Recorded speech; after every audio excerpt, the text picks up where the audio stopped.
औज़ुबिल्लाहिमिनश्शैतानिर्रजीम बिस्मिल्लाहिर्रहमानिर्रहीम। अस्सलामु अलैकुम रहमतुल्लाहि वबरकातुहू।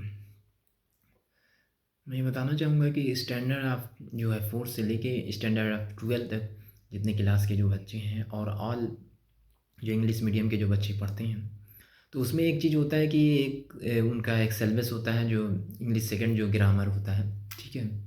क्योंकि ग्रामर जो होता है वो एक मतलब होता है ना कि इंग्लिश में बताया जाता है कि इंग्लिश बहुत चेंज हो जाती है, वर्ड बहुत चूँकि उस सेंटेंस को कैसे जोड़ने का है, तो ग्रामर का मकसद ये होता है कि हम इंग्लिश जो है लिखने का वो तरीका भी बता देता है, कैसे सेंटेंस बनाना है, कैसे उसमें ट्रांसलेट करना है। तो वो सारी चीज़ें उसमें सिखाई जाए मतलब ग्रामर का मकसद ही यही है कि हमें इंग्लिश को जो है एक शुद्ध करना, ठीक है? तो अब ग्रामर के अंदर एक मकसद आता है उसमें पार्ट ऑफ स्पीच होता है, उससे पहले आर्टिकल्स आते हैं, ठीक है? तो पार्ट ऑफ स्पीच में जो है noun, pronoun, adjective, verb, adverb, ठीक है? प्रीपोजिशन तो प्रीपोजिशन और कंजक्शन तो ये प्रोजेक्शन तो इन सारी चीज़ें जो होती हैं उसमें प्रीपोजिशन बहुत इंपॉर्टेंट होता है। बहुत रोल इसका बहुत ही इम्पोर्टेंट रोल है। इसका बहुत ही समझ लीजिए कि पूरे सेंटेंस को बनाने में बहुत बड़ा इसका रोल प्ले होता है इसमें। तो रोल इसमें क्या होता है कि इसमें सबसे अहम रोल इसका है कि इसमें प्रीपोजिशन में पोजीशन इसको क्लियर करती है। ये कोई भी डायरेक्शन को पोजीशन उसमें कि उसमें नाउन की ही पोजीशन ये बताने की कोशिश करता है या प्रोनाउन की पोजीशन बताने की कोशिश करता है, ठीक है? तो अब पोजीशन बताने के लिए सबसे पहले हम उसमें जो इस्तेमाल करते हैं इनका है, ऑन है, फ्रॉम है, विथ है, ठीक है? तो ये एक छोटे-छोटे वर्ड होते हैं जो नाउन की पोजीशन को ही डायरेक्शन देता है कि किस पोजीशन पे नाउन खड़ा है या क्या कर रहा है। तो इसी तरह इन का इस्तेमाल, ऑन का इस्तेमाल, फ्रॉम का इस्तेमाल, फॉर का इस्तेमाल, ये इन सिचुएशन पे होता है। ट्रांसलेट मतलब जो सेंटेंस के अंदर होता है सिचुएशन पे होता है। इनका जो है कहीं जहाँ ऐसे यूज़ होते हैं, तो कभी ये पोजीशन ये शो करता है कि जब हम कमरे के अंदर होते हैं तो वहाँ पे इनका इस्तेमाल होता है, मे आई इन कम, ठीक है? इसी तरह ऑन का इस्तेमाल जो होता है कि ऑन का इस्तेमाल कहाँ पे होता है? ऑन का इस्तेमाल ये होता है कि जब हम कोई चीज़ हम टेबल के ऊपर रखें या कोई चीज़ रखी है उसके ऊपर, कोई मतलब कोई चीज़ तो उस पे रखने का मतलब वो जो फिज़िकल टच होता है उसको ही बोलते हैं ऑन द टेबल पे कोई सामान रखिए।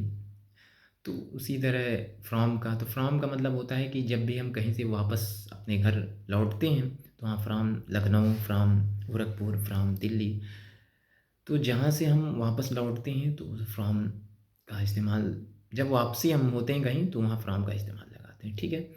तो आज का ये सबक था, आज को ये एक इंग्लिश सेकंड ग्रामर के बारे में बताना था। इसी तरह सब्जेक्ट होते हैं, सेंटेंस बनाने के लिए सब्जेक्ट होते हैं, तो उसके बाद दूसरा होता है वर्ब उसके बाद उसमें होता है ऑब्जेक्ट, ठीक है? तो इन तीनों को ही समझ लीजिए कि एक दूसरे को कनेक्ट करके एक सेंटेंस तैयार हो जाते हैं। पहले सब्जेक्ट, तो सब्जेक्ट में आपके नाउन प्रोनाउन आते हैं। वर्ब में जो है आपके एक्शन वर्ड होते हैं। उसके बाद ऑब्जेक्ट में भी नाउन प्रोनाउन होते हैं। तो ये 12 टेंस होते हैं, तो 12 टेंस के अंदर सिर्फ उसमें प्रेजेंट, पास्ट, फ्यूचर ये तीनों मिला के, मगर ये चूँकि इनका ही सबसे अहम रोल होता है कि सब्जेक्ट और उसमें वर्ब प्लस ऑब्जेक्ट, ठीक है? तो बच्चे स्टूडेंट हमारे जो हैं जितने भी स्टूडेंट हैं मैं उनको ये बताने की कोशिश कर रहा हूँ, समझाने की कोशिश कर रहा हूँ कि पहले सब्जेक्ट आता है, फिर वर्ब आता है, फिर ऑब्जेक्ट आता है। सब्जेक्ट में नाउन आता है, उसके बाद उसमें प्रोनाउन आता है। वर्ब में एक्शन वर्ड होते हैं। एक्शन वर्ड जैसे होते हैं, जैसे मान लीजिए ईट का इस्तेमाल करते हैं, माने क्या होता है? खाना होता है। उसी तरह जैसे होता है जंप माने क्या होता है? कूदना होता है। इसी तरह बहुत सारे वर्ड आते हैं जो एक्शन होते हैं जिसमें कुछ हरकत होती है। उसी तरह ऑब्जेक्ट में नाउन प्रोनाउन उसमें ऑब्जेक्ट यूज़ होता है, ठीक है? तो कोई भी हम सेंटेंस बनाने के लिए एक ईज़िली है।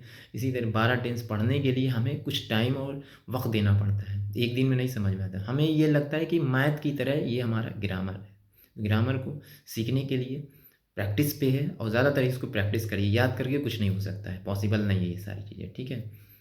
तो आज के ये सबक थे। आज को यही समझाना था मुझे इंग्लिश सेकंड, और इंशाल्लाह जल्दी क्लास जो है 5 से लेके 12 तक के इस फॉर्मेट में भी आएंगे इंग्लिश एग्ज़ाम की जो तैयारी करने के लिए, और जल्दी अपलोड होंगे इंशाल्लाह। अस्सलाम वालेकुम रहमतुल्लाह। हमारे यूट्यूब चैनल ज्वाइन करें कलीमुल्लाह एकेडमी की तरफ से, और शेयर करें, लाइक